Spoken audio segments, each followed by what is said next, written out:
I could see 12-0. Yeah, man. Okay. I'm different on that. I need you to tell me some guaranteed losses on that schedule.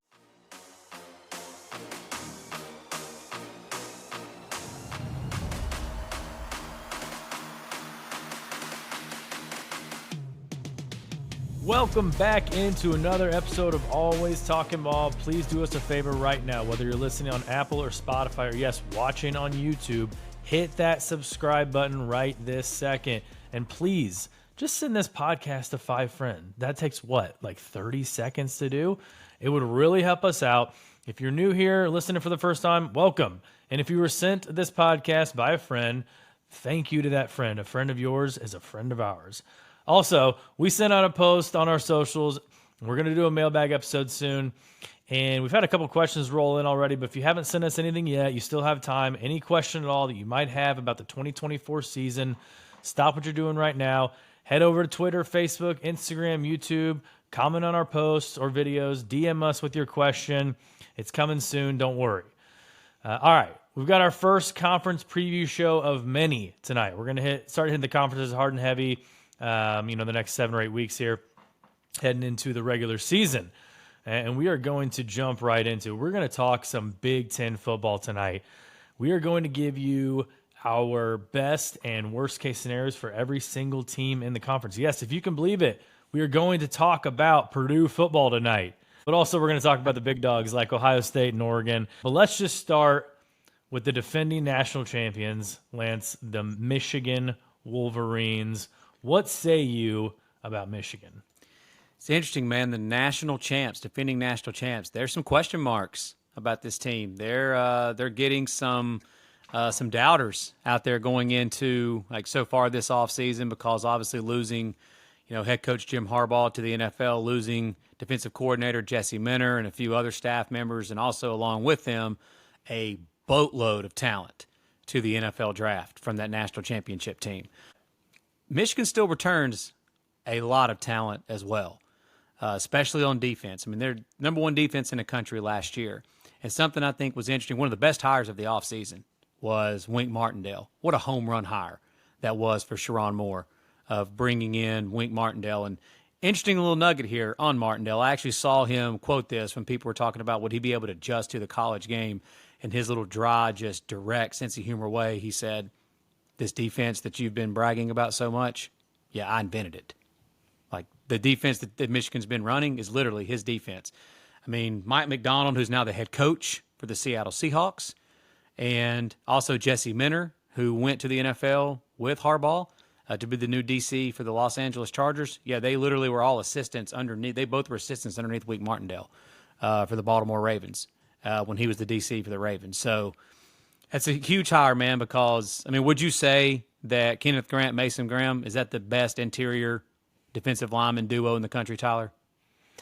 Yeah, I would say so. I mean, they got Will Johnson back in the defensive secondary.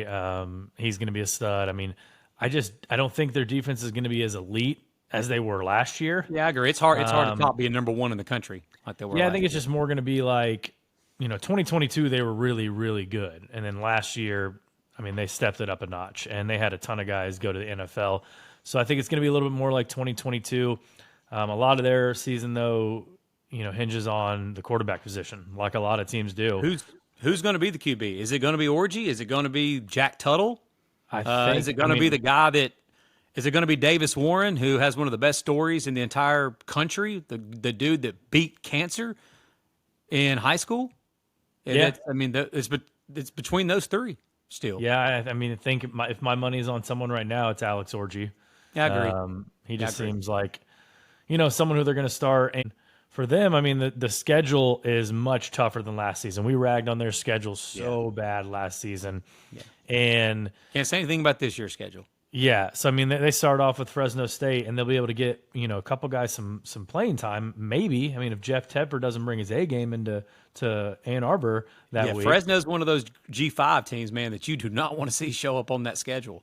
No doubt. Yeah, so I mean, Orgy's a freak athlete. He's like 240. Yeah, he's unproven at quarterback. I mean, he's an unproven thrower. They've Right. got Donovan Edwards back. But they only have 2 returning starters on offense. There's going to be a drop in production. I just think that if they can get up in that Fresno State game, they'll be able to give some different guys some looks to see kind of what they got, because in that week 2 game, I mean, they got Texas coming into town, and you're not going to be able to test out some quarterbacks against that Longhorns defense.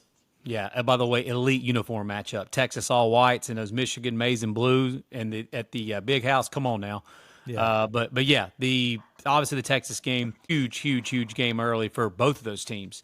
I mean, Texas on again, they're coming off a playoff run.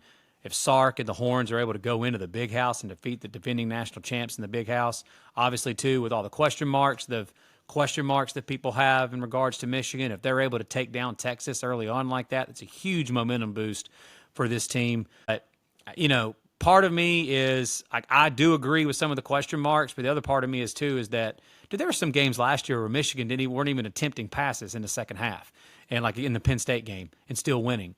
They're going to pound the rock, man. They're going to run the rock. They're going to do what they do, and they're going to play defense. But again, the schedule this year, like you said, doesn't set up as great. But obviously playing Texas, the fact that they play USC, what an incredible contrasting of styles that game will be with USC, with the Lincoln Riley high-flying offense. I mean, what style wins that? Does the physicality of running the rock of Michigan? Is Michigan going to be able to handle the athletes on the perimeter and the offense that Lincoln Riley is going to throw at them? Because most games that USC plays, I don't care how good your defense is, they're still going to score some points. You're not just going to shut out Lincoln Riley's USC offense. That's hard to do. So again, Michigan's going to have to score some points too. Obviously the Oregon game, hosting Oregon. I mean, the fact that they get to by the way, what a home schedule, that they get to host Oregon, they host Texas, they host USC. I mean, that's incredible that they play obviously too, the game that everybody looks forward to every single year, Ohio State, and the fact that they have to go to Ohio State. So where do you currently have them, Tyler, as far as like your, best case, worst case on Michigan? Best case, I've got them 11-1. Me too. Let's say Alex Orji hits it off, and say he hits a home run, or one of their quarterbacks hits a home run, and their defense is just as good as last year.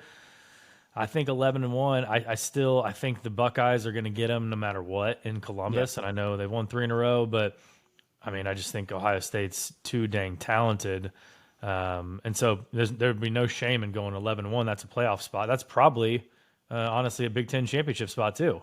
It could be, depending on obviously what happens with Oregon and. But yeah, I guess it would be if their only loss is to Ohio State, they would have the tiebreaker over Oregon in that scenario.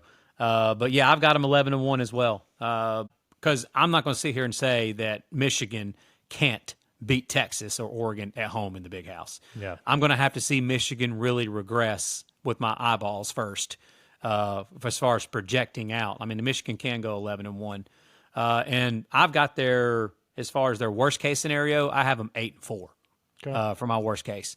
And that would be losing to Oregon. That would be losing to Texas. That would be losing to Ohio State. And that would be the matchup we talked about a minute ago. Do I think they're going to lose to USC right now? No, I don't. But you never know with Lincoln Riley's offense and how those contrasting of styles could take place, that maybe Michigan can't keep up with the up-tempo offense that Lincoln Riley's going to throw at them and all those weapons with Zachariah Branch and so on. So I've got their like worst case scenario at 8-4. I've got them at 7-5. Who you got? I've got those 4 same losses, and then I've got them taking that cross-country trek to Seattle, and Jed Fish and the Washington Huskies getting them. We don't know what they're going to be like, and Fish is no secret, to a rebuild. And that leads us right into our second team, which is the national runner-up last year, the Washington Huskies. Yeah, how about here we start off with the 2 teams that just played for the Natty last year? Yeah, both in the same conference now. Kalen DeBoer's gone, but like I said, Jed Fish is no stranger to rebuilds, if you want to call it this. And Will Rogers is taking over from Michael Penix, obviously not as talented as Michael Penix, top 10 draft pick. By the way, we can call it a rebuild when you're trying to replace, I think it's like 19 starters off of that team last year that played for the national championship with Kalen DeBoer. They've only got 2 returning starters on offense, and those guys are Will Rogers from Mississippi State and Jeremiah Hunter from Cal. So 2 guys who started in different positions. So Washington is a completely different team than they were last year, including an entirely new offensive line, which, if you'll remember, they were the best offensive line in the country last year. Joe Moore award-winning, yep. Yeah. Defense let them down at times last year, but their offense was able to score enough points to win some of those shootouts, like against USC and whatnot. They allowed 24 points per game last year. I think they even take a little bit of a step back there. But give it some time. I think they'll be one of the most improved teams by the end of the season. It's just a shame that they've got to play, Penn State and Oregon in November. So, we're not gonna really be able to tell if they're that improved or not. But what do you think about Washington? I mean, again, we talked about they don't have 19 starters back, but they still got some talent. Like DeBoer and that staff did stockpile a pretty good bit of talent there, and a lot of the backups they didn't lose a ton in the transfer portal. To be honest with you, they lost obviously Parker Brailsford and like Jabbar Muhammad and a few other like studs, yes, but overall like numbers, they didn't lose a ton overall in the portal, and they gained some in the portal. Jed Fish brought running back Jonah Coleman with him from Arizona, and running back Cameron Davis, who 2 years ago was really good for the Huskies in Kalen DeBoer's first year for Washington. He got injured like early last season, and he's back at running back. So they've got a two-headed monster at running back. Like you already mentioned, Will Rogers. They have a very talented freshman dual-threat kid, Damon Williams, that they're extremely high on at QB. And my affinity for coaching staffs, man. Brendan Carroll, Pete Carroll's son, who was the offensive coordinator for Jed Fish at Arizona, who helped build that deal with Noah Fafita and Tetero McMillan and that offense that Arizona had last year. I mean, he's the offensive coordinator still for Jed Fish at Washington. And then Steve Belichick, Bill Belichick's son, is the DC. Fish has built him a heck of a staff there. So, I mean, if the talent that they do actually have on that roster, the cupboard is not completely bare. A lot of people thinking that they're just going to be 4-8 or 5-7 or something like that. What maybe first year in the Big Ten, maybe that's tough to happen, but I don't necessarily think so. I've got Washington's ceiling and I battled between 9-3 or 8-4, but I got 8-4 as their best case scenario is their ceiling, and I've got 5-7 as their worst case scenario. What you got? Yeah, I've got 5-7 as worst case, but I do have 9-3 as best case. And I can see that. They start off with Weber State, Eastern Michigan. Mm-hmm. They get the Apple Cup. It's in Seattle, neutral field this year. Northwestern at home, right? So 4-0. I think they, like I just said with Michigan, Washington could pull the upset against Michigan at home. I think that's kind of where probably the one you didn't have them winning. Yeah, and you're right. That's possible. That's possible to have. And I just want to make a quick statement here. The fact that Wazoo and Washington are not locking up anymore at Husky Stadium and at the Palouse, they're playing on a neutral field. Get that out of here, man. Get these neutral field games out of here. College football is supposed to be played on campus. Come on now. Yeah. No, I'm with you. It's just tough for me to see Jed Fish and his team go into Kinnick Stadium and to Penn State and Oregon. Those are three tough road venues that first year and win. So I think they're going to not fare well in those games. So 9-3 ceiling, 5-7 floor. I mean, you could go on an East Coast road trip all the way to Rutgers, all the way to Piscataway, and lose that game to what should be a decent Rutgers team this year. You could lose to UCLA at home. I mean, you could lose to USC at home. Those are solid teams. It's quite a large gap there from what we're going to see from Washington, but I think a bowl game this year. Washington on the road at Piscataway. That's so funny, man, that they're in the same conference. That this is the new age of college football. That's incredible. Yeah. No, I think making a bowl game this year would be very solid for Washington. I agree, especially when they lost all the starters that they lost and replacing the entire coaching staff, et cetera. Yeah. All right, let's move on. Let's get out of the West Coast and head to the middle of the country, to Lincoln, Nebraska. And let's talk about Matt Rule and the Nebraska. One of the most talked about, hyped up teams of the offseason, man. I'm afraid they're getting almost too hyped up, similar to the Texas Tech Red Raiders last year. That's not a bad comparison. But I will say the biggest difference is Matt Rule doesn't coach the Red Raiders. Matt Rule coaches Nebraska. And we both agree, I believe. We'll see here in a second, but I think the hype is real.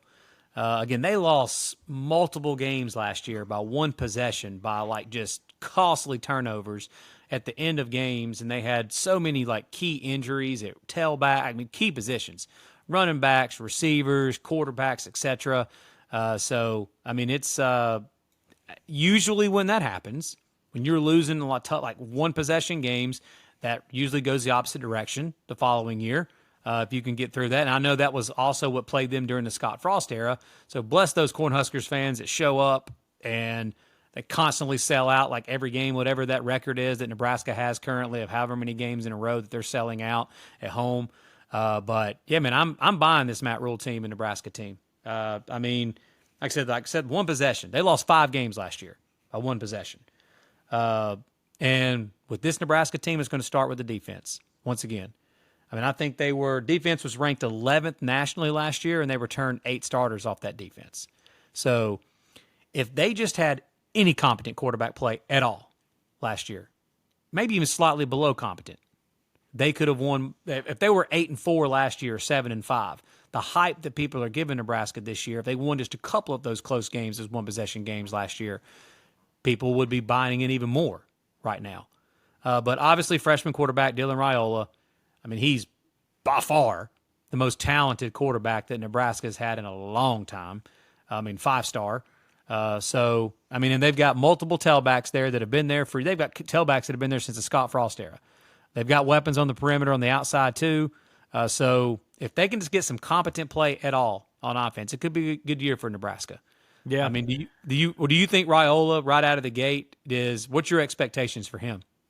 I think their offense is going to be improved with him. I mean, you know, like we've said all along, he's a freshman. He's going to make some freshman mistakes. I think their offensive line is upgraded. I think their wide receivers are upgraded. You mentioned the one-score games. Like they were minus 17 in turnover margin last year. Those one-score games have got to go their way. I mean, Matt Rule, here's an interesting stat for you. Matt Rule is 1-14 in one-possession games in his first year at a program.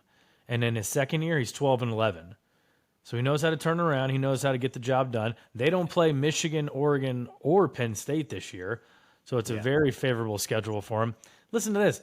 They've lost 26 games in a row to ranked opponents. They haven't beat a ranked opponent since Obama was president.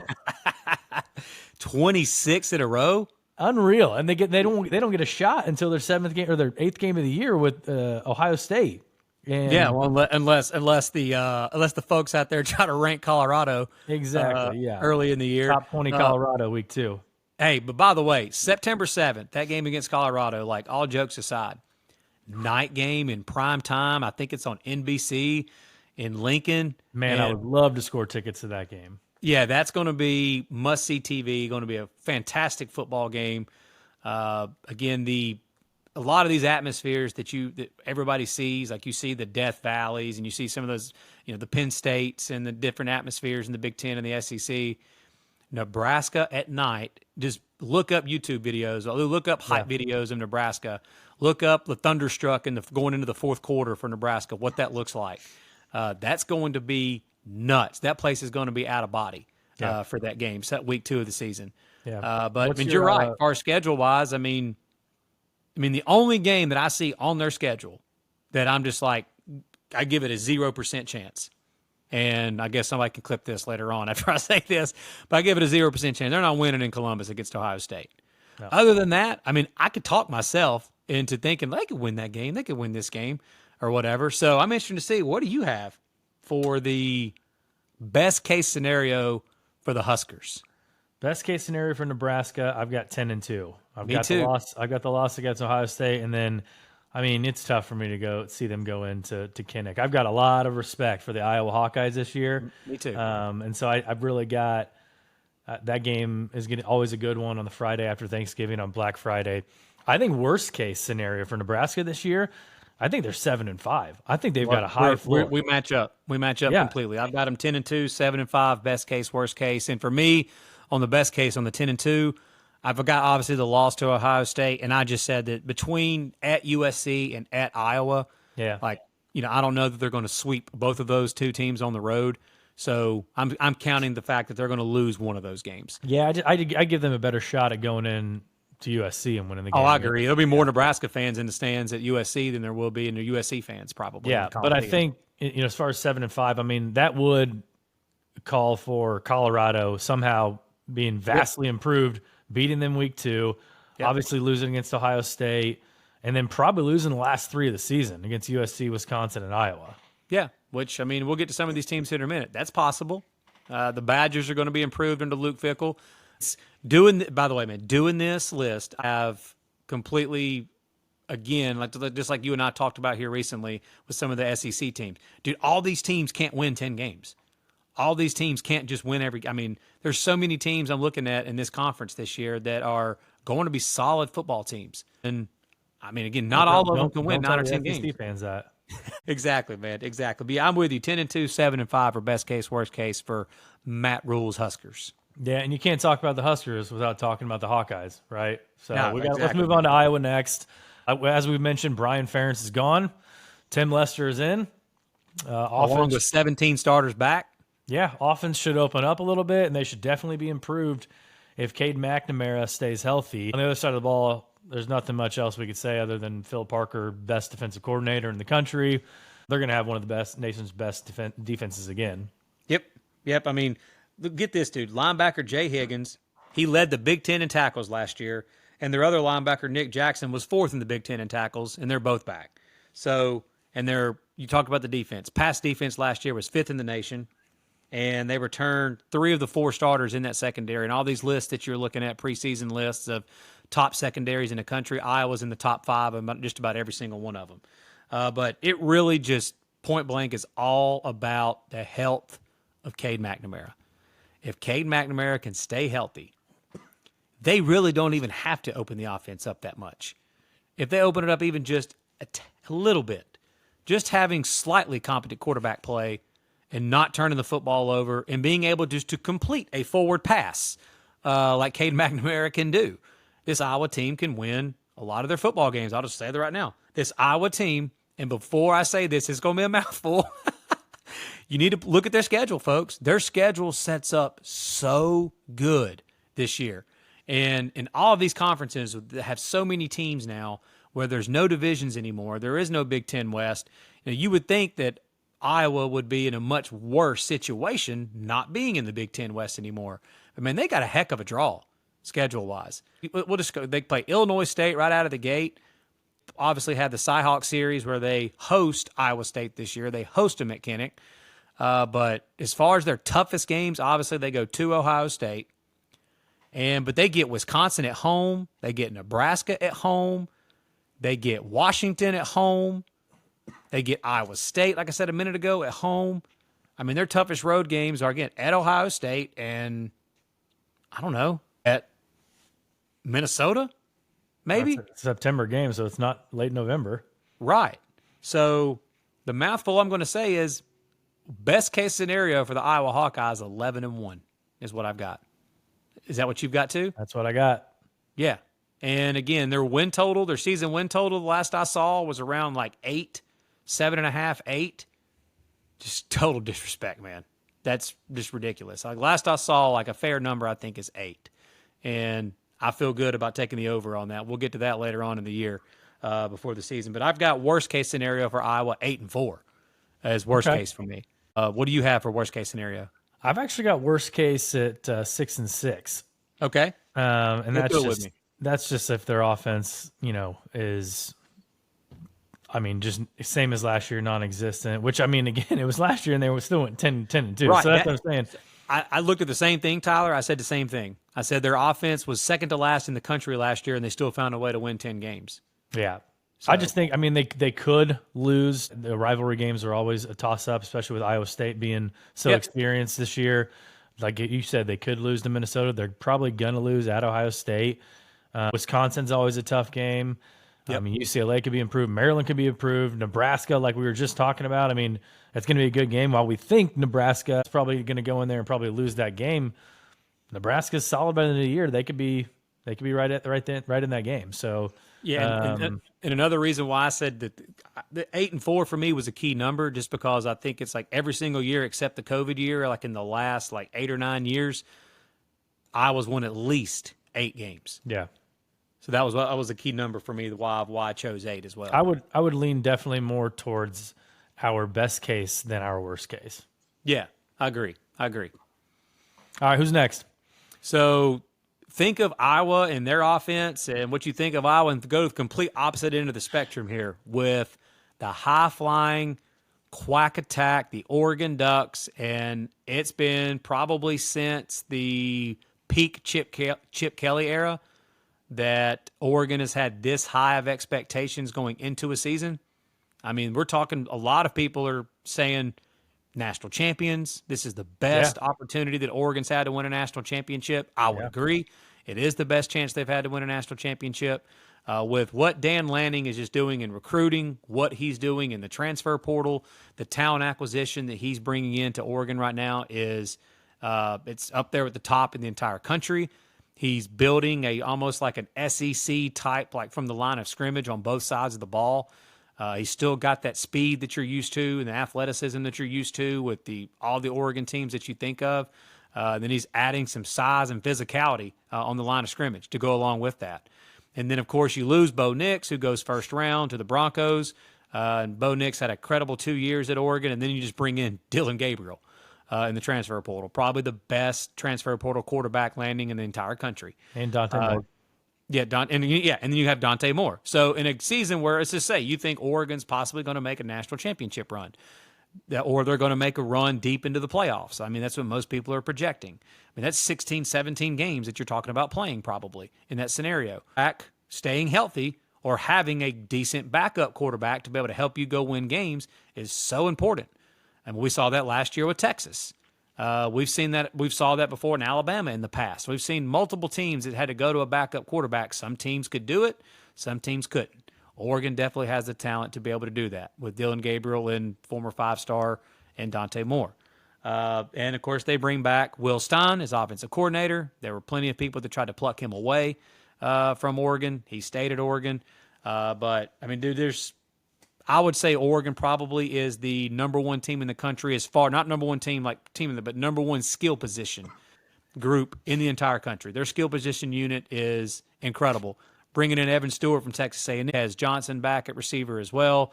I mean, they've got Jordan James back at running back, Noah Whittington back at running back. And then they've got a third guy, and Oregon has had this for a few years now. But they've got a third guy, and this guy named Jay Harris, who they bring in, who's their third-string tailback right now. He's an FCS transfer. He is the only running back at any level of college football last year to rush for at least 100 yards in every single game that he played. And he's from St. Louis, Missouri, from my backyard. He's getting a shot now to go play with the big boys and play with Oregon. And so they've got a 3-headed monster at tailback. They've got 4 or 5 deep at receiver. Dillon Gabriel at quarterback. They need to be a little bit improved from what they were last year if they want to try to compete for national championship level. But honestly, this Oregon team, they're loaded. They are. And I've got their best case scenario. I've got 12-0. Yeah. And we can go through the schedule a little bit here. Is that what you've got as well? It's 12-0? Yep, 12-0. Kind of go through the schedule with me here on this.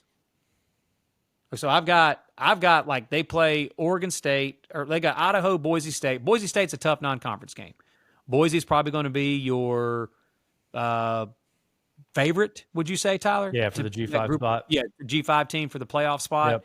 And then they've got that even more hated rivalry now because they got left behind. But they go to Reser Stadium and play Oregon State at Oregon State. But I still, everything that Oregon State lost. And I think that helps them, too, that game is September 14th and not November 30th, not the last game of the season, because Oregon State got just plucked from the transfer portal. Plus, that game's at a 3:30 Eastern kickoff, so that's 12:30 out there. It's not a night game. I mean, it's still going to be, crazy out there for the Civil War, but it's not going to have the same. I mean, Oregon State hates Oregon, right? I mean, especially now after you just mentioned they left them for the Big Ten. It's not going to have the same feel to it. No, it's not. And I mean, with Oregon, it really comes down to that. I mean, that game against Ohio State on Saturday, October the 12th. I mean, if you could pick any game out of the season to watch for the entire country, that would be very high on the list. Seeing the Buckeyes go to Autzen Stadium, but that game when they go to Michigan to the Big House on Saturday, November the 2nd, when you flip the calendar to October to November, when you're separating the pretenders and contenders. They go to the Big House and face the Wolverines in November. And then they go November the 16th, kind of later in the year, go to Camp Randall. And we'll get to Wisconsin here in a minute. But that could be an interesting game against Luke Fickell's bunch at Camp Randall at Wisconsin. I mean, the Badgers probably will be improved. And then a sneaky good game that, I don't mean to steal your thunder because you're the one that brought this up to me. You were even talking about trying to maybe possibly get a ticket to go to this game. But when they play that huge game against the Buckeyes, and people can laugh all they want on what I'm about to say, we've seen some really good teams go into this place and lose in the past. And we've seen some crazy stuff happen in college football. Like we've seen crazy upsets year after year. Oregon has that humongous game on October the 12th against Ohio State. Let's just say if they were to win that game, huge win for Oregon. One of the biggest regular season wins in a long, long time for the Ducks. And then 6 days later, they got to travel across the country to West Lafayette, Indiana, and almost Tyler's backyard and face Boiler Up, and Purdue gets to host Oregon on their home field 6 days later. Again, laugh all you want, but that is the definition of a trap spot. Yep. So that could be an interesting little spot there. But again, I've got their best case scenario 12-0, and dare I say it, best case scenario, winning the national championship. Yeah, I mean, you nailed it. They're definitely a national title contender. And I think, getting to the playoffs this year and being in the Big Ten is only going to help them when they get to the playoffs versus Pac-12. And, the Pac-12 was just, until last year, was kind of looked down upon when they got to the playoffs and everything. But being in the Big Ten and playing, a lot of those, better teams, better programs. The only question I have really about Oregon is how will they react to a Big Ten schedule and playing a lot of those teams week in and week out. I know they are way above the caliber of a lot of the teams we've seen, realign conferences and all that stuff and not have success in the first year. But, it's a little bit of a learning curve. And then these are teams you are not familiar with. Agreed. And that's more prevalent in the portal era and everything with guys moving around a lot. But, at least with the Pac-12 guys, I mean, he knew Kyle Whittingham every year, what he was gonna bring. He knew, a lot of these guys, Washington and Arizona and UCLA, he knew what they were going to bring to the table. So but you're spot on with the best case scenario, 12-0.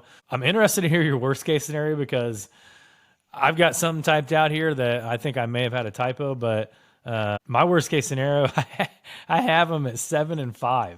Whoo, yeah, that might be a typo. Yeah. Talk me through that one. I mean, you mentioned it, Boise State, G5 champ, G5 favorite. Bro, if they lose, I'm just, man, if they I lose know, that. I'm just saying. Okay. Boise State, we don't know a lot about Boise State this year. That's, a lot It's of these okay to teams disagree. I disagree with that, but that's okay. A lot of these teams are unknown, 6.5 weeks heading into the season. And Boise State could come in and pull an upset. You just never know. At Oregon State, we know they're down, but again, rivalry games. You never know in rivalry games. Ohio State, they can easily go in and win that game, right? Oregon could easily go to Michigan. Michigan could win that game. Again, you mentioned it, Wisconsin. Going to Wisconsin, you could get a snowy game in Wisconsin, completely shut down that Oregon offense just by the elements. And fourth quarter comes around, jump around comes on. Wisconsin's got a 6-point lead. Fire me up, Tyler. Yeah, it's fire me up. You may not agree on the Boise State, but maybe 8-4. With the rivalry game and then those 3 games right there. It's not an easy schedule, but it's one that they can definitely maneuver and manage around. I got you. I had 9-3. I had losing at Michigan, losing to Ohio State, and getting upset at Camp Randall would be their floor, would be their worst case scenario. And just something to keep an eye on here. So Oregon this year is set up so good in the secondary. I mean, they brought in Jabbar Muhammad from Washington, who was one of the best corners in the country last year. I mean, he was first team All Pac-12. They brought in Cam Alexander, who was all AAC last year at UTSA at another corner. And then they brought in Kobe Savage, who was a safety at Kansas State, who was second team All Big 12.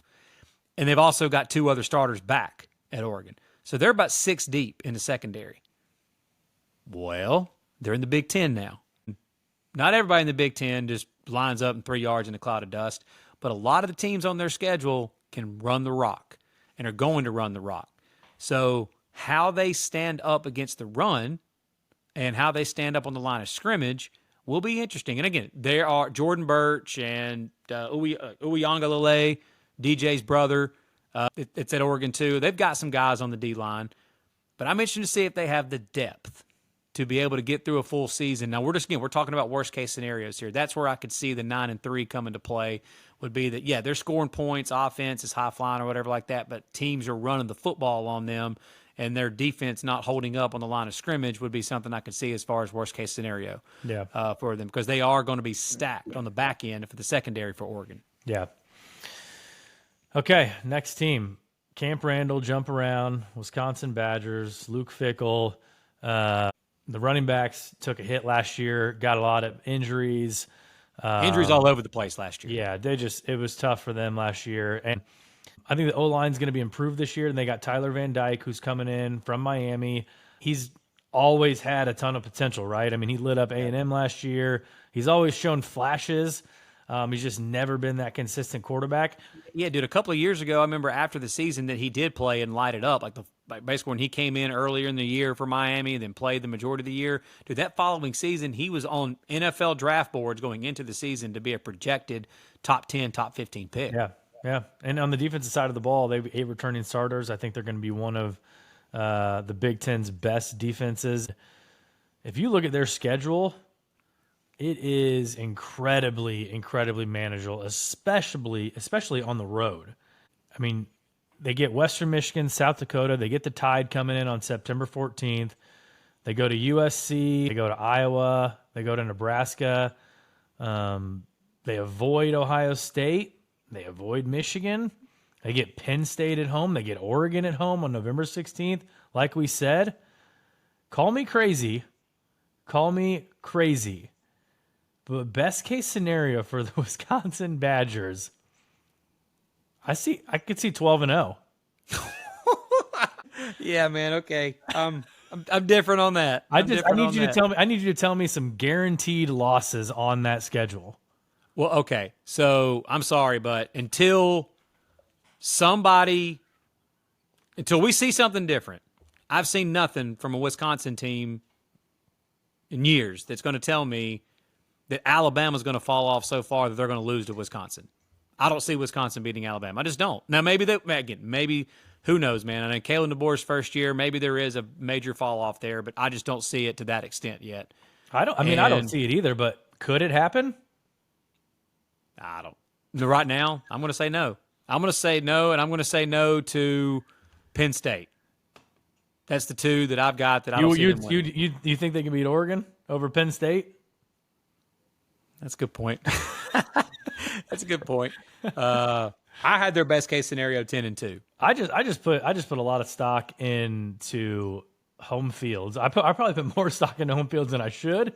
But I mean, getting Alabama, Penn State, and Oregon all at home, crazy things can happen in college football. We see it every single year.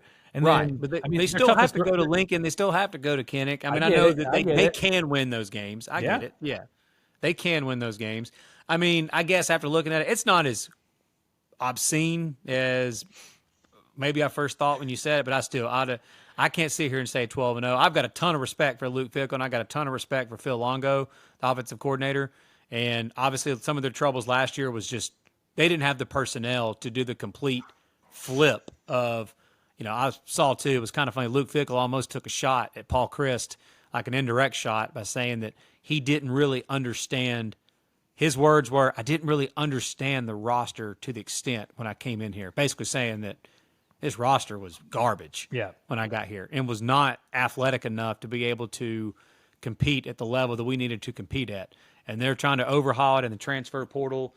Like I said, Ches Malusi's back, 6th-year tailback. Ches Malusi's back at running back from injury. So I've got 10-2 as their best case scenario, and I've got 6-6 as their worst case scenario. Flip this around now. I mean, it's my second biggest gap between best case scenario and worst case scenario. I've got worst case at 5-7 and not even making a bowl. I almost had 5-7, so I get that. I mean, Again, I just have respect for Luke Fickell enough that they're not going to miss a bowl game. yeah, Alabama, But I see where you would go to USC. 5-7. Yeah, Alabama, USC, Penn State, Iowa, Yeah. Oregon, Nebraska, Hey, at Rutgers. at Rutgers. Yeah. Yeah. So we just don't know. We don't know a lot about what Wisconsin's actually going to look like. And that's the thing with the portal era is, like, you got guys like Tyler Van Dyke. Like, if he plays like he did against A&M last year, if he plays like that for 12 games, who's to say they're not going to be, 10-2, like you said. So Yeah, and dude, and you also, too, if you look at Phil Longo's history as offensive coordinator, the numbers I'm about to tell you, his offenses have literally never done. When he was at Ole Miss, when he was at Texas Tech back in the day, and then when he came over to North Carolina with the offenses he had at North Carolina with Drake May and Sam Howell lighting up the scoreboard. Dude, Wisconsin last year was 69th in total offense and 91st in scoring offense. That's going to be improved this year. yeah. It's going to be improved. No doubt about it. Okay.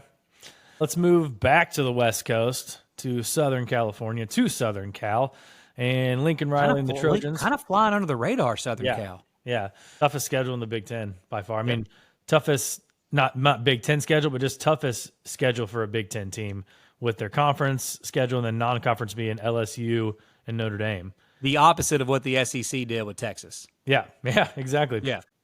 This is, I'll give you a hint, this is going to be my biggest discrepancy in best case and worst case, because we've only seen Miller Moss play one game, and it was a bowl game against a Louisville team that probably had some guys sitting out, whatnot. Again, it's how are they going to fare? How are they going to compete in the first year in the Big Ten? And this is going to be a little bigger gap than Oregon because, yes, they're playing a step up in competition in my mind.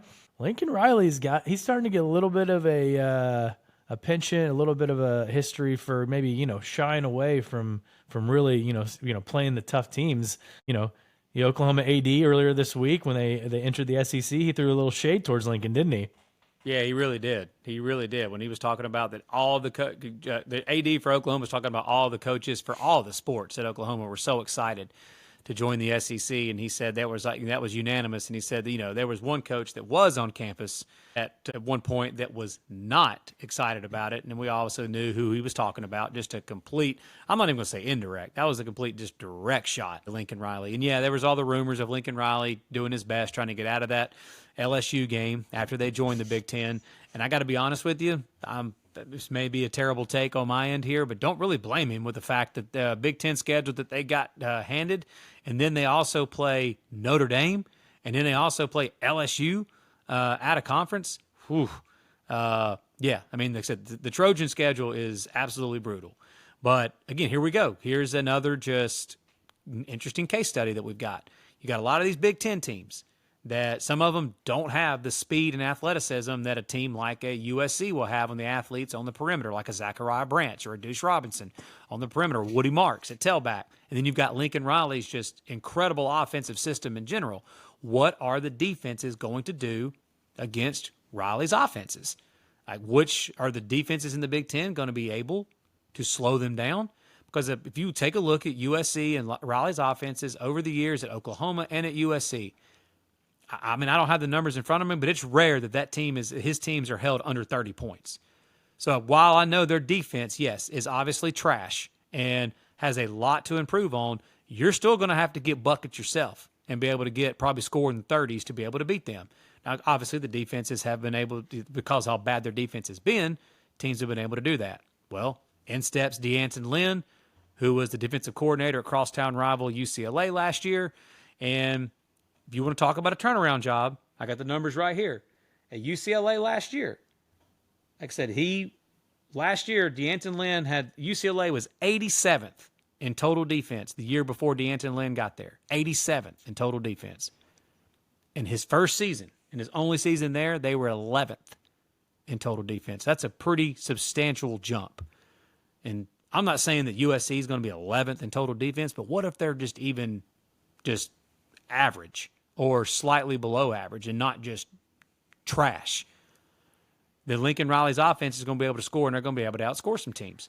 So, I mean, I've personally got USC's, I've got their best case scenario at 9-3. I flirted with 10-2. I flirted with 10-2, but I'm going 9-3 is their best case scenario. You got 10-2? 12-0. Oh no. I mean, if Did you open up that bourbon bar that you're sitting close to there in your basement, Tyler? If Miller Moss can get the job done, and by the way, if he can't, Jade Mayava from UNLV, who Georgia wanted really, really badly, will be waiting. But if Miller Moss can duplicate what he did, if he can be a typical Lincoln Riley quarterback, and if their defense can show signs of improvement, like you mentioned, I mean, because they can't be any worse, right? What will it be enough? That's the question. Yeah, they could win that game against LSU in Vegas, because basically USC, maybe a little better, because we don't know what Nussmeier is really going to be like. We don't know what their defense is going to look like either. I mean, that's going to be a fascinating game. They were very LSU fans will hate to hear that, but they were extremely comparable to each other last year. Superstar quarterbacks that one of them won the Heisman. So 2 former Heisman Trophy winning quarterbacks, athletes all over the place, 500 yards per game offenses. Yeah. Yeah, and then go to Ann Arbor, and if Alex Orji is struggling and they've already lost the game to Texas, I mean, who say you can't go in and win that game? And then, you're sitting 5-0 and you're ranked and you're hosting Penn State. You get them at home this time. And then you host Nebraska. At the end of the year, you host Notre Dame. Again, absolute best case, right? Yep. In my mind. Worst case, I'm interested to hear this. 4-8. I got 5-7 as worst case. Worst case, 4-8. All the games I mentioned above: LSU, Michigan, Wisconsin, Penn State, Maryland, Washington, Nebraska, UCLA, Notre Dame. They could lose all those. Defense could be not improved at all. Miller Moss could struggle. Mayava could come in. He could struggle. 4-8. But more than likely, it'll be somewhere in the middle, probably 8 wins, 7 or 8 wins, I would guess. Yeah, actually, I think 9-3, 10-2 is doable. So I went with 9-3 because of the brutal schedule with LSU, Penn State, Notre Dame, Michigan, etc. That's just, again, welcome to the new Big Ten, Lincoln Riley. Yeah. So we're going just right down the road next to the Bruins of UCLA and their gorgeous uniforms. I see here UCLA, man. What a complete just overhaul, turnaround that we're going to have to deal here with UCLA with the roster, coaching staff. It's interesting here with new head coach Deshaun Foster. What's your thoughts on the Bruins? Yeah, I mean, Chip Kelly just decided he didn't want to coach football. He didn't want to be a head coach anymore. He just wanted to coach the offense. That's all he's really ever wanted to do anyways. He's supposed to be a ball coach, man. He doesn't want to delegate. He doesn't want to deal with, rubbing elbows with the boosters. He doesn't want to deal with the NIL junk, whatever like that. He's supposed to dial up ball plays, man. Yeah, Deshaun Foster's in, though. Eric Bieniemy, finally moved on from the NFL, now OC, so that's interesting. I mean, they're going to have a steep – interesting hire there. Yeah, they're going to have a steep learning curve, and Ethan Garber's coming back at quarterback. Is going to be helpful, but defense is going to be rough, I think. They lose Leatu Latu to the Colts, NFL. A couple of the defensive players' schedule doesn't set up nicely for them. I mean, again, another team in the non-conference that plays LSU, and this time they go to Tiger Stadium to play LSU. Yeah, at least USC gets to play them in Vegas. UCLA has to go to Tiger Stadium. Exactly. I mean, they get Hawaii and Indiana to start off with, and then they get LSU, Oregon, Penn State, all back to back to back. And then later in the season, obviously, they get at Nebraska, and they got to go to Washington. They got to play USC. Last game of the season, they play Fresno State. So, by the way, with all these teams getting 2 byes this year, 2 bye weeks, their bye weeks are not worked in very strategically at all. Nope. Like you just said, they have to literally go to LSU, to Oregon, to Penn State 1 week after another. Yeah. No bye week worked in there at all. Yeah. Yeah. So I think best case scenario for UCLA is that Deshaun Foster actually works. Bieniemy brings an offense to that team that a lot of college teams haven't seen. Harbers continues to improve from last season. The defense, stands pat. They don't fall back at all. I could see him going 7-5. Yeah, I've got 6-6, and I think the hire of Eric Bieniemy is very intriguing, interesting. I'm interested to see how that works out. I just personally think that Ethan Garbers is mid at quarterback, and the amount of talent that they lost on that defense and losing DeAnton Lynn like they did to USC and the schedule, like you mentioned, I just think the best case scenario for them is that honestly, if you look at this schedule, 6-6 making a bowl game would be a pretty good feat for Deshaun Foster in his first year. Yeah, I think worst case probably 4-8. I've got 3-9. Okay. As worst case. So we're not far off. We're one game off for best case, worst case. But yeah, I've got 6-6 and 3-9 for the Bruins. Okay. Let's move on to a couple of heavy hitters, old Big Ten East rivals, still rivals. But let's touch on the Penn State Nittany Lions. 2023, it came down to 2 games last year. Basically, the whole season came down to 2 games. We were wondering all year, is Penn State any good? Is their defense any good? Because they haven't really played anybody at all. And, they got to Michigan and they got to Ohio State, and they just couldn't get it done. There's no ifs, ands, or buts about it. Yeah, but they averaged 36 points per game in every game last year, except they averaged 36 points per game last year, but they only averaged 13.5 points per game against Ohio State and Michigan. Yeah, but they bring over probably your favorite offensive coordinator. You can't stop talking about this guy, all offseason. Yeah, I mean, he's up there. It was a heck of a hire, Andy Kotelnicki from Kansas. It was an intriguing and a very good hire to go out and get a find like that, because obviously you could go to a lot of these like bigger programs and try to find somebody, but obviously what Lance Leipold and Kansas has been doing, and Kansas the last 2 years, Jalen Daniels, just the starting quarterback for Kansas, just keeps getting injured, and then comes backup quarterback Jason Bean, and Kansas is still putting up points, still running the football, throwing the football, balanced as can be. Their explosive offense. Well, yeah, it's Andy Kotelnicki was the offensive coordinator at Kansas, and he now is the offensive coordinator at Penn State. Can Drew Aller and can this Penn State offense take that next step? Yeah, this is going to be the most talented roster Kotelnicki's had to work with by far. Without a doubt. Without a doubt. I mean, they were number 2 in total defense last year at Penn State, and they led the nation in sacks. So defense was not the problem at all. And defensively, again, they're going to be really, really good, borderline lights out again. Tom Allen, who was no longer the coach at Indiana, he's now the defensive coordinator at Penn State. So 2 new coordinator hires, and a little nugget here. The last time that James Franklin replaced both of his coordinators in the same offseason, Penn State won the Big Ten championship back in 2016. It's the last time that James Franklin changed both coordinators in the same offseason like this. Yeah, so, defense should be solid. I mean, Abdul Carter's back. Kobe King's back. Georgia transfer. A.J. Harris is in the secondary now, too. Yep. Offense, I mean, we mentioned Drew Aller, but Nick Singleton and Katron Allen, one of the best 1-2 punches in running back unit in the country.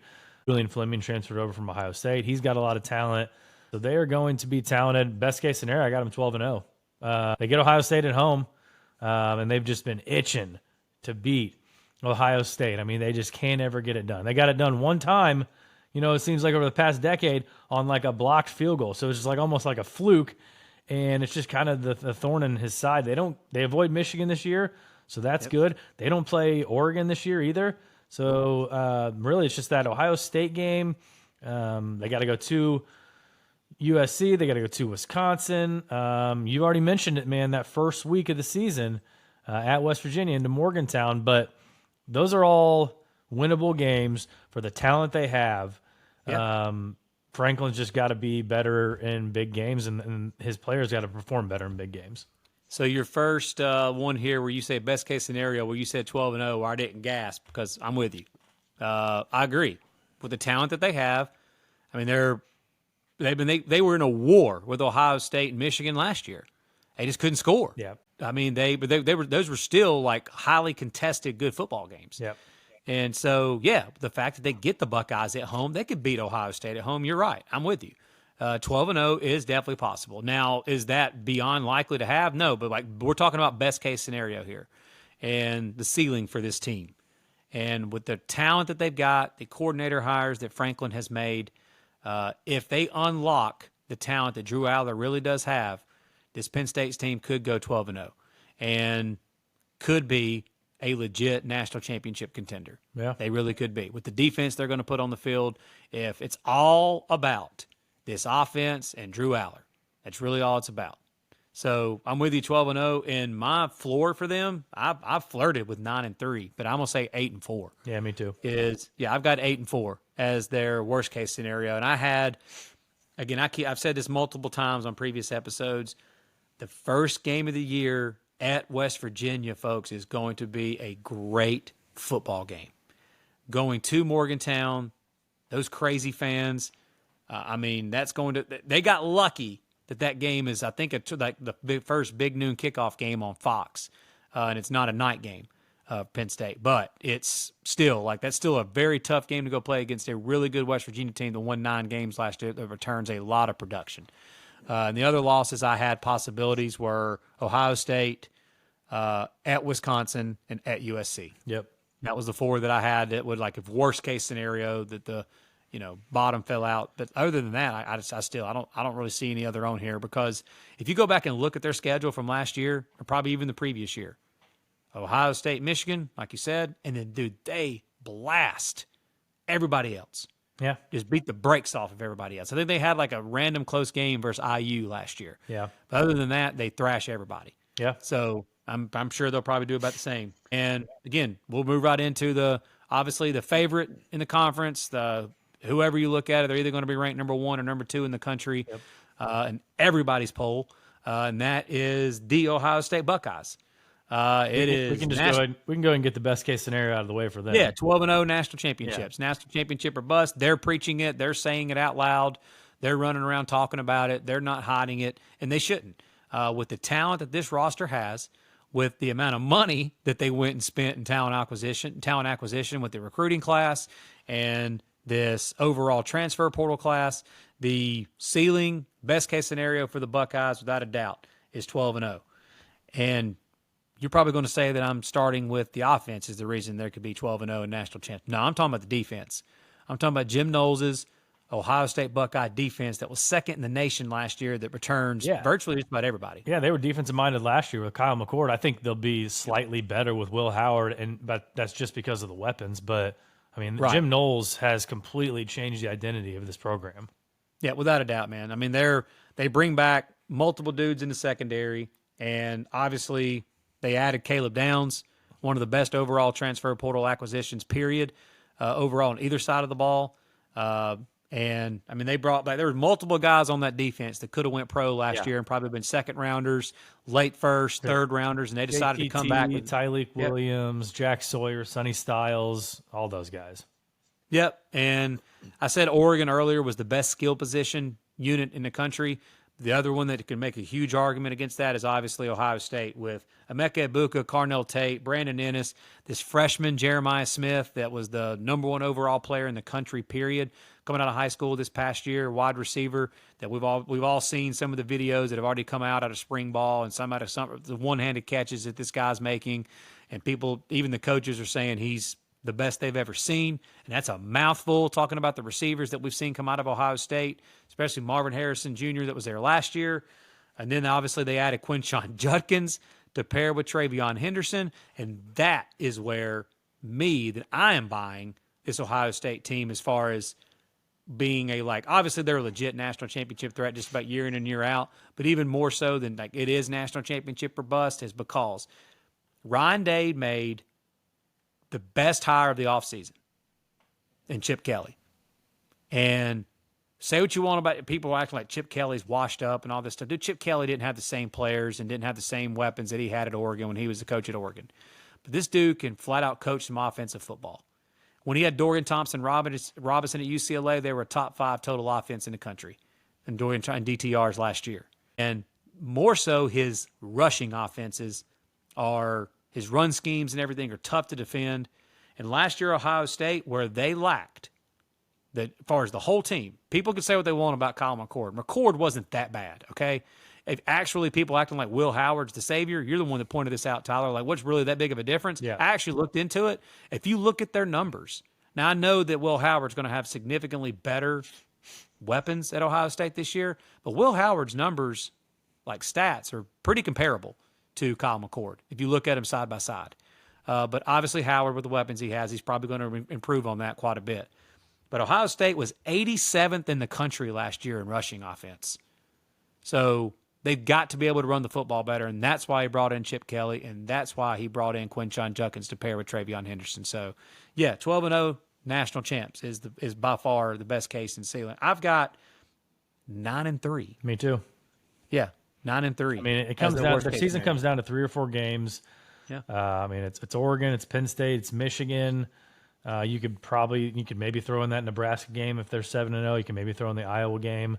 But Oregon, Penn State, Michigan, and That's the three. Yeah, and if they're 9-2 and they're heading, hosting Michigan, and Michigan comes in there and beats them again, and if they're 9-3, we may not see Ryan Day as head coach next year. With the kind of talent they have, he might get fired after this 9-3 season. Yeah, and again, that might sound crazy with what his record is and how good he's been at Ohio State, but yeah, I don't disagree. And I heard Andy Staples say here recently from On3, he said that if Ryan Day were to lose to Michigan again and they still go on and have a deep run in the playoffs or whatever and don't win a national championship, if they don't win a national championship and they lose to Michigan again this year, I don't think he'll get fired, but he may just leave town himself because of how just hostile that'll be from that fan base. Yeah. But yeah, 9-3 and 12-0 for best case, worst case for Ohio State. Okay. Where we head next? Well, we've rolled through about 10 teams in the Big Ten. We've got 8 teams left. None of these 8 teams are going to probably sniff the playoffs, so we're going to roll through them here. But let's go to East Lansing, where Jonathan Smith is just really up against it this season. The first 2 months of this schedule is just absolutely brutal. But again, I think that they get through those first 8 games. The last 4, they got IU, Illinois, Purdue, and Rutgers. 3 of those being at home. You could see signs of an improved team. Jonathan Smith is a heck of a coach. He's got to get his players to buy in. He's got to get his players developed a little bit more.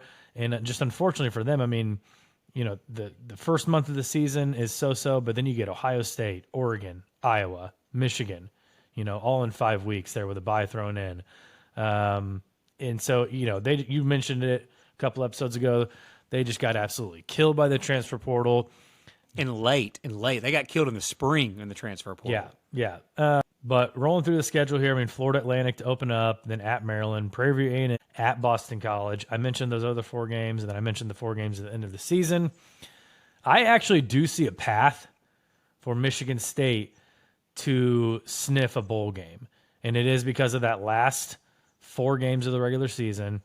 Hosting IU, Purdue, and Rutgers, and then going to Illinois, which I think by the end of the season, if they're as improved as I think they're going to be, I think they could get those 4 games. They're not going to get the 4 games before that, that's for sure. And then so that means you only have to get, 1 against home against Florida Atlantic. You're going to beat Prairie View A&M. I hope so. Maybe you go to Boston College and win that game. But if you don't, they could, worst case, I think they could be 3-9 this year, and it could be a rough year for Jonathan Smith. Yeah, so I've got 3-9 as their worst case. I've actually got 8-4 as their best case. Wow, and that's because I think John party train. No, I'm not. I mean, again, you just went through it there. I mean, they could beat Purdue at home. They could beat Rutgers at home. I'm not going to sit here and say they can't beat Illinois and Indiana. I'm not going to say they can't beat Florida Atlantic, Prairie View, and Boston College. So I see a path where they could get to 8-4. I mean, that is best case. There's no doubt going to be a learning curve here first year with all of the losses they had in the transfer portal. But he brought his quarterback from Oregon State, Aiden Childs, who is an extremely talented dual threat kid with a strong arm. I mean, he was in a limited amount of playing that he did play. He was 69% passing with 4 touchdowns and no picks. So in his limited time of playing. And again, coordinators. His hire that he made, a defensive coordinator with Joe Rossi, bringing him over from Minnesota. Minnesota has some really stingy defenses these last few years under Joe Rossi. So that was a home run hire, defensive coordinator, and his style of play fits the Big Ten. It does. Now, I know the new Big Ten may be a lot different, but Jonathan Smith's teams at Oregon State, they want to pound the rock. They want to get physical with you on the line of scrimmage. They're going to play defense. They're going to be fundamentally sound. He's got an athlete at quarterback in Aiden Childs. So, I mean, I could see a situation. I just have a lot of respect for Jonathan Smith. I do see a path to 8-4, but I've also got their worst case scenario at 3-9. Where does this probably land? Somewhere in between. I have respect enough for Jonathan Smith that he's going to get Michigan State bowl and they're going to get to 6-6. Okay. That's probably where it lands. Yeah, best case 8-4, worst case 3-9.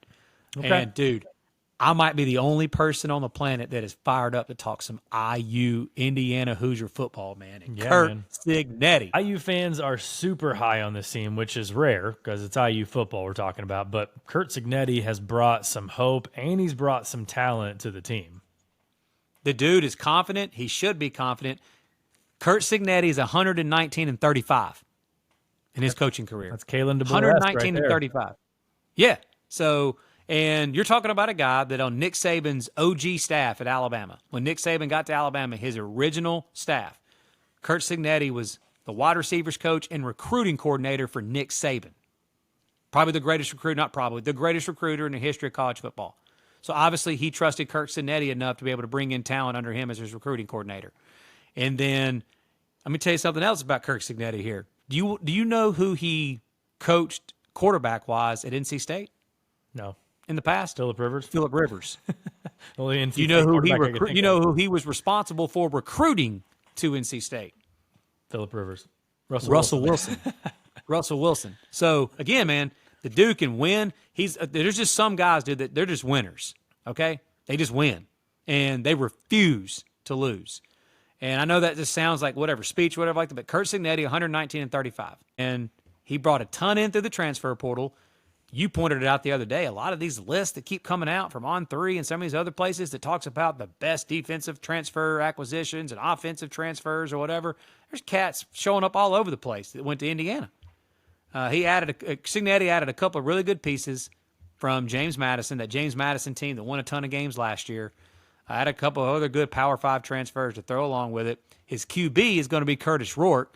He seems like he was at Ohio U for 100 years, but Curtis Rourke was the MAC Offensive Player of the Year in 2022 at quarterback. And that's going to be the QB this year for the Hoosiers. And his two offensive coordinators that Cignetti had at James Madison, co-offensive coordinator Tino Sunseri and Mike Shanahan, he brought with him to IU. And then another one of those interesting nuggets here. So in the 3 years that those two were together as offensive coordinators under Cignetti at James Madison, his quarterbacks averaged 3,400 yards passing and 32 touchdowns each season. 3,400 yards and 32 TDs. Now, I know that's not at the Big Ten level, but the point is the guy can coach, he can develop quarterbacks, and they're obviously doing something right with quarterbacks in the offensive passing game, etc. So I do see why Indiana should be fired up right now. I mean, let's just be real. It's Indiana. Like, what have they been excited about the last few years when it comes to football? And we're sitting here in the offseason, and you got a guy like Cignetti that's coming to coach, and he's going to the first basketball game, not calling out Purdue. He's calling out Ohio State. He's calling out Michigan. He's telling the whole Big Ten they're coming for him. Yeah, it's Indiana football. I mean, their best win in the past decade is a 42-35 loss at Ohio State. So that's just how football is for I remember that game. That was that Michael Penix bunch that went in there. What's your best case scenario for IU this year? Best case scenario, 7-5. Okay, a little lower than me. I've got them at 9-3. Okay. Yeah. Okay. Yeah. IU football fans are gonna love that. You can't tell me. I mean, they can go into UCLA. They can go into the Rose Bowl against a guy who's coaching his. Fire me up with some Hoosier football, Tyler. Let's go. Come on. A guy who's coaching his third overall game versus a guy with the record you just said. Deshaun Foster, he'd be pooping his pants against the Hoosiers on September 14th. And we know what a tough environment it is to play UCLA in the Rose Bowl with the 5 fans that will show up for that game. Exactly. And that game will be on NBC. It'll be on Peacock. So it's a 4:30 West Coast kickoff. So that'll be interesting. But I mean, their first 6 games: FIU, Western Illinois, UCLA, Charlotte, Maryland, Northwestern, and then they get a bye week before they host Nebraska. That's pretty. Could you imagine if IU 6-0 facing 6 or 7-0? We've already talked about it. Nebraska is probably going to be somewhere between 5-1, 6-1, something like that, heading into that game. Who would have thought that Nebraska and Indiana has a chance to be a big game in Bloomington? Well, and that's, again, that Nebraska game is the week before Nebraska goes to Ohio State. So they may be overlooking the Hoosiers a little bit. So they get Washington at home, at Michigan State. We don't know what they're going to be like. Of course, they followed it up with Michigan and Ohio State. Those probably aren't winnable games. The Old Oaken Bucket, they can get that one at home this year, but it's a rivalry game. You never know what's going to happen. I could see 9-3 as best case scenario, but also I could see 3-9 in the worst case scenario. I've got 4-8 as worst case, but yeah, I don't dislike the 9-3. Yeah. Like you said, there's games on there that they could win. But I just think probably there'll be a little bit of a learning curve their first year, but I don't think Indiana fans are going to be upset with a 7-5 year in year one under the Kurt Cignetti era. No Absolutely not. Always going bowling is always a victory in Bloomington. Right. So, but we mentioned the Old Oak and Bucky game. Let's just flip over to the other side and go to West Lafayette and go to the Purdue Boilermakers. They've got Hudson Card. They've got Devin Mockabee back. The schedule is tough. Brutal. They've got Notre Dame, Oregon, and Penn State at home. And they've got Oregon State, Wisconsin, Ohio State on the road. Oof. And this is one of my lower, I think it's my lowest best case scenario. Best I can see Purdue doing this year, 5-7. I've got the same thing, man. I've got 5-7. And I tried because I do think that Ryan Walters is a good football coach, and he was a fantastic defensive coordinator at Illinois. I think Hudson Card is a solid QB. I mean, he was one of the best, as far as numbers-wise last year, at passing yards per game. He was at the tops of the Big Ten and passing yards per game. But the problem was he wasn't put into the end zone. He only had 15 touchdowns to 8 interceptions last year. I mean, they've got to improve on offense overall, man. I mean, they were 85th in the country in scoring offense last year, and they were 98th in scoring defense last year. So, I mean, that's just going to be tough sledding. I know they brought in some transfers, but like you said, you mentioned it, that schedule is absolutely brutal. They draw one of the toughest in-conference Big Ten schedules, and then you throw on top of it Notre Dame, and then they have to go to Oregon State. And I'm going to point that out, though, too. People just think that a little Purdue-Oregon State game, not any meaning to that. You think Oregon State has a little something they want to prove against Big Ten teams? Yeah. Where all the teams in their conference basically left them for and caused them to be sitting there where they are right now in the Pac-2? Yeah. Yeah. So I'm with you. What do you – I'll just go ahead and say it. I flirted with worse than this. But I do like Ryan Walters enough to say that their worst case scenario is 2-10. I got worst case scenario is them beating Indiana State week 1 and losing every game after that, going 1-11. Yeah, I mean, and people may think, well, that's all. That's hard. Like, well, if you actually look at gambling odds and who's favored and whatever like that, they're not currently. I think they're favored currently. That's the only game they're favored in, and you might be able to find somewhere where that Northwestern line at home could be pretty small. But Northwestern won 8 games last year. Yeah. So that doesn't sound crazy. 1-11 was also what I flirted with, but I've got 2-10. I've got best case scenario, like you said, 5-7. Yeah. Let's move on to Rutgers. Greg Schiano, his second stint at Rutgers.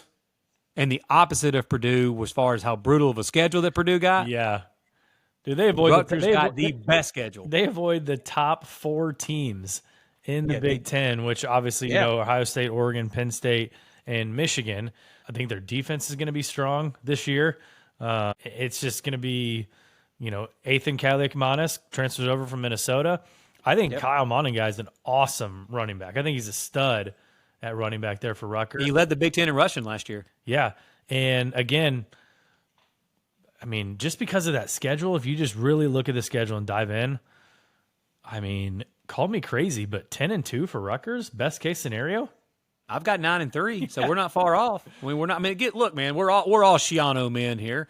I mean, Greg Schiano is a heck of a football coach. He should be coaching somewhere better than Rutgers, but like he's found a good niche there with Rutgers. Last year was one of the best seasons that Rutgers has had in a long time since the earlier Schiano Rutgers years, many years ago. I mean, you mentioned the defense. I mean, dude, this defense was top 50 in total defense, rushing defense, passing defense, and scoring defense last year.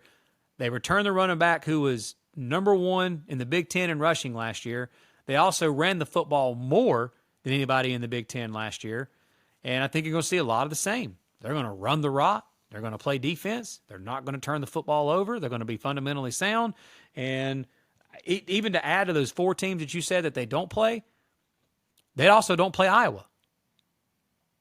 So, I mean, their schedule is, I mean, we can go through it a little bit here. What would you say, conference-wise, their toughest game? Toughest game, they're at Nebraska and at USC. Right. I mean, in non-conference, they go to Blacksburg, to Virginia Tech. Yep. I mean, I mean, that's not easy. That's going to be tough, obviously. But I mean, because of the schedule, I mean, if you had flip-flop Rutgers and Purdue, I would not say that Purdue's like ceiling or whatever would be 5-7 and floor 2-10. But I've got Rutgers 9-3, and I've got worst case scenario.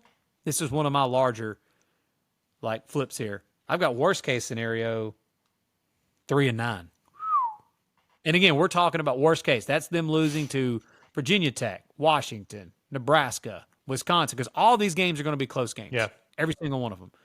USC, Minnesota, at Maryland, at Michigan State. They could definitely lose all those games, no doubt about it. But they could also win all those games. That's why they were such a huge flip-flop for me. Yeah. Because a lot of those games I just mentioned are going to be close football games because of Rutgers' style of play. Yeah. I had 5-7 as my worst case scenario. Okay. The more I look at it, I mean, I could talk myself into maybe 6-6 being worst case scenario. And if they don't make a bowl game this year, like, you know, with the way they're set up, that's a tough look for Greg Schiano. But don't disagree. Yeah, one of the teams on their schedule, Minnesota, Jay Fleck, there's no question about it. He's on the hot seat, right? Minnesota is just one of those teams that I know absolutely nothing about at this point in the offseason. Wait a minute. You got PJ Fleck on the hot seat? I think PJ Fleck's on the hot seat.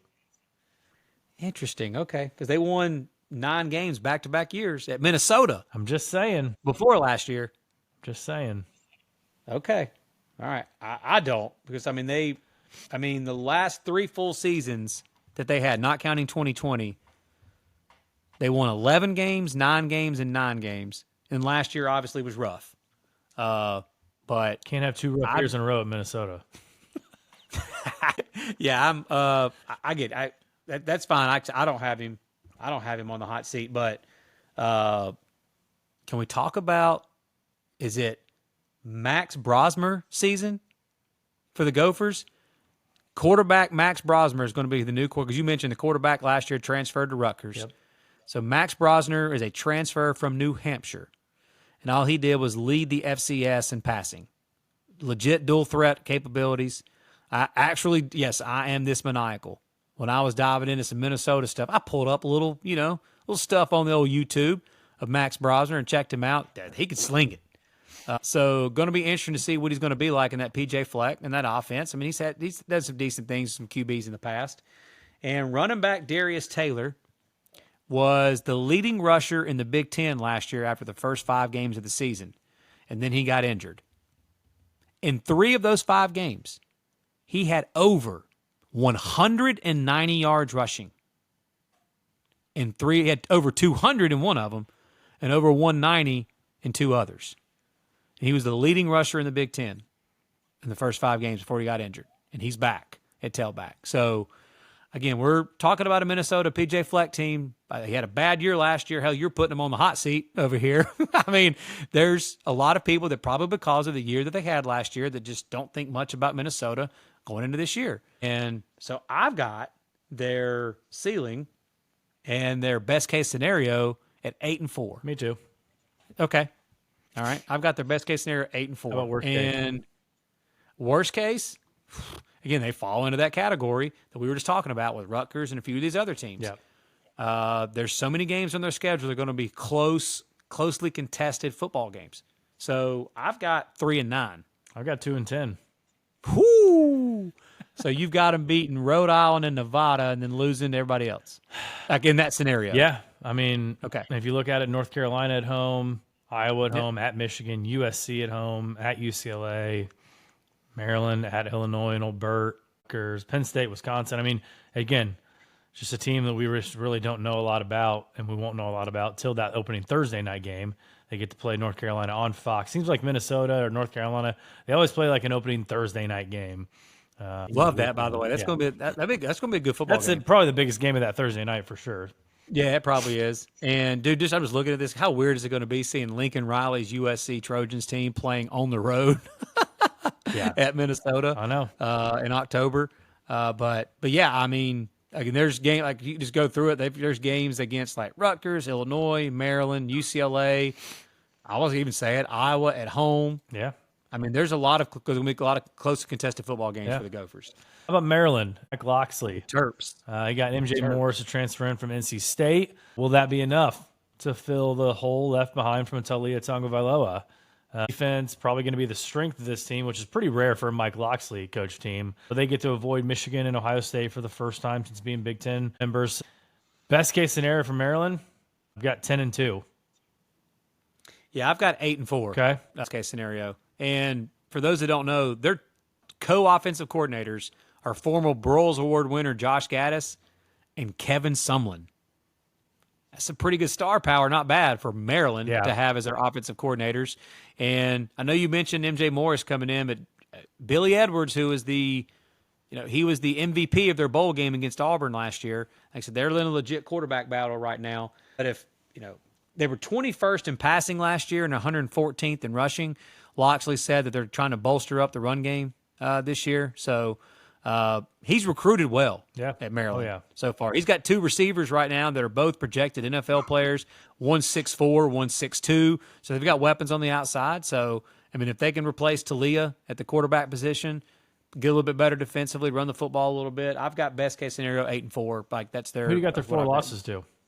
Obviously, Oregon and Penn State. Yeah, Oregon and Penn State. I'm pulling up their schedule here real fast. So I've got Oregon and Penn State. I've got USC. Iowa. Okay. Yep. Okay. Worst case, I got them going 5-7. I've got I had 4-8. Okay. I had not far off. I had 4-8 as worst case. First month of their season is fairly manageable. UConn, Michigan State, UVA, Villanova. They got to go to IU, so we don't know what IU is going to be like. Northwestern. Then they hit the meat of the schedule, which is, again, USC, at Minnesota, at Oregon, Rutgers at home, Iowa, Penn State. So it should be an interesting season for Maryland. But let's finish off with the state of Illinois. Last 2 teams here. Illinois, old Burt Bielema, back for the 4th season for the Illini. 2 years ago, you and I talked about this right before we started. 2 years ago, this defense, I remember they had a killer defense, allowed 13 points per game, and they had that really good matchup against Michigan late in the season, which is rare for like an Illinois football team, just have a really big game in November. They obviously lost that, but they lost Ryan Walters too from that season, and Huge loss. They allowed 29 points per game, more than double last season, and they lost Jerzon Newton to the NFL from that defense last year. Best case scenario for Illinois, I've got them 7-5. They get a tough schedule. They get a tough non-conference game playing Kansas, albeit at home. They get a Kansas game the second week of the season. Then they got to go to Nebraska, to Penn State. They get Michigan and Oregon at home. It's tough sledding for Illinois, as it really always is in the Big Ten. Yeah, I've got best case scenario 6-6.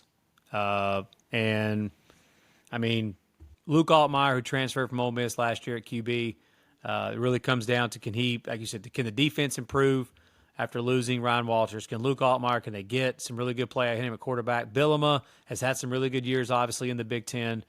Last year was, kind of an anomaly to what we're normally seeing out of him, as far as being a coach in the Big Ten. But as far as I'm looking at the schedule, I just don't see how they can.